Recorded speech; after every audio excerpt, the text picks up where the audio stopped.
میرے عزیزو یہ شعبان کا مہینہ چل رہا ہے.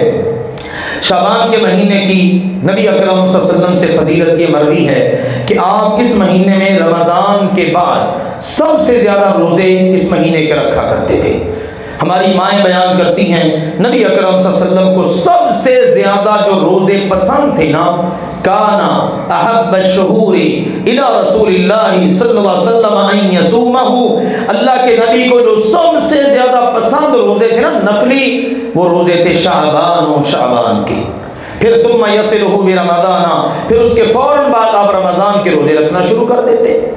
سیدنا اسامہ رضی اللہ عنہ کہتے ہیں میں نے کہا اللہ کے نبی جی آپ شعبان میں بہت روزے رکھتے ہیں، تو آپ پھر اس کے بعد رمضان کے فرضی روزے رکھتے ہیں؟ تو آپ نے فرمایا ہاں ذالک شہر، یہ مہینہ شعبان کا وہ مہینہ ہے کہ جس میں لوگ عمل سے غافل ہو جاتے ہیں. رجب میں پھر بھی عمل کر لیتے ہیں، آگے انتظار ہوتا ہے کہ رمضان آنے والا ہے، اب شعبان ہے چلو یار سستی ہو بھی جائے تو رمضان میں کور کر لیں گے. فرمایا لیکن یہ وہ مہینہ ہے جس میں سال بھر کے عمل اللہ کے یہاں پیش ہوتے ہیں، اور میری خواہش یہ ہے جب میرا عمل نامہ پیش ہو تو میں نے روزہ رکھا ہوا ہو. یہ ہے اس کی حکمت میرے عزیزو.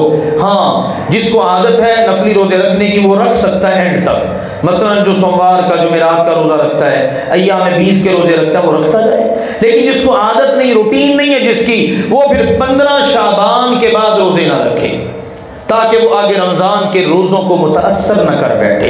لہذا یہ تلقین ہے شعبان کے حوالے سے. یہ وہ مہینہ ہے جس کے اندر اللہ کے ہاں رپورٹیں پیش ہوتی ہیں، ہمارا عمل نامہ پیش ہوتا ہے، تو ہمیں اپنا اکثر و بیشتر وقت نیکی کے کاموں میں گزارنا چاہیے.